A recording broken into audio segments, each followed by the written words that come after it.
people are saying, pag mo si Tatay Digong, alsaming tanan. So how do you react to all this? Ayaw ko kasi presidente ako. Once upon a time, I was president. Now, I could just imagine what will happen to my country if things go awry. Ganyan na. So, hindi manggaling sa akin. It's been sorry. So kung ang tao na mayor ang pupunta at mag-alsa, So, I will take my cue from the military. Kung sabihan nila na, we will take this step, I will support it.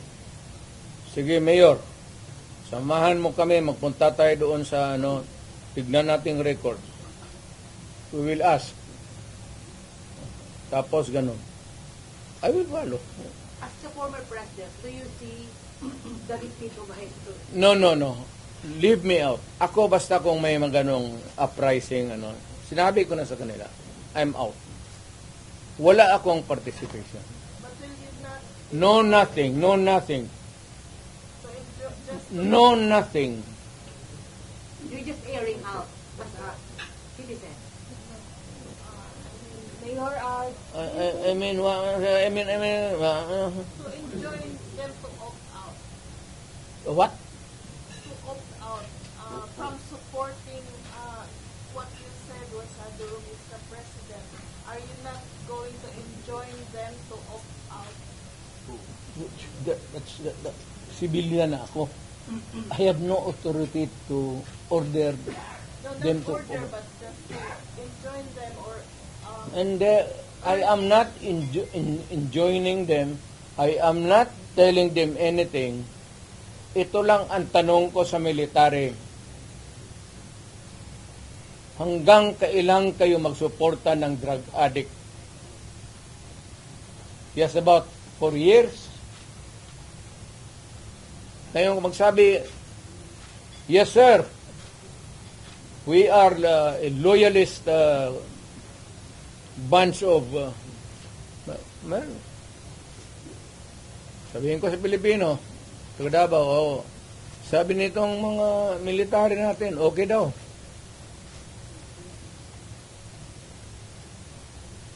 Ang critical dyan is alam nila na durugista si Presidente. Hindi nila, tanungin lang nila yung kaya isang kita mo kung hindi bangag. Tama isang gwardiya dyan sa Presidential Guard nagsuicide. Minumurak. If you can tap the fingers and say, Iho, huwag ka masyado matulog. Kunti na lang. Samahan. Ano kung ako yun. Isin mo na, huwag ka matulog. Kape ka lang. Murahin mo. Kaya po napahiya. Sundalo na pagkamatay. mayroon din na ang Colonel Mayor na Nabaril sa argument yun. It was an argument about the present situation. I do not know whose side was the Colonel. Mayor yung PS. Was with. What happened pala sa PSP? Colonel, hindi mo nagsuicide yun. Yung Yung PC nagsuicide. Minura niya. Ni Mrs. Marcos. kailan yan, Mayor? Bago lang. Siguro mga 2 months pa lang ako na umalis. Mayor, may dito pa-ask daw, paano mag-react si Browner kasi ang sister daw ni Browner ay na-appoint ng Court of Appeals.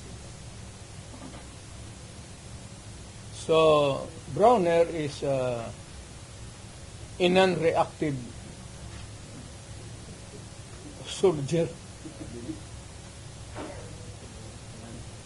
Mayor, going back, what Alam mo, depende yan kang Browner. How he looks at kung pabor siya sa bayan at alam niya, he would insist na matino, wala man tayong magawa. That is his view. Now, for the others, Mayor, from this happenings po, as a former president, how will you help your people from the sufferings? again, ma'am, As a former president, how will you help your people from these sufferings? suffering. Ma'am, sinasabi ko na ngayon, there is a fracture. There's a fracture now in the governance of Marcos. It cannot be remedied. There is no relief in sight. It is only the military who can correct it. How? I do not know. But how if, Sila man yung protector ng konstitusyon. So, bahala sila. what if the military will not do something, sir? Di palakpakin, let us applaud the military. We applaud the military for doing nothing. Do you think, Mayor, takot sila? Well, we'll slap our hands and say that the military is takot. Kasi sinabi mo eh. Hindi ko sinabi yan. Ikaw ang nagsabi. What is the worst manifestation? Siya yan, oh. Hindi ako. What is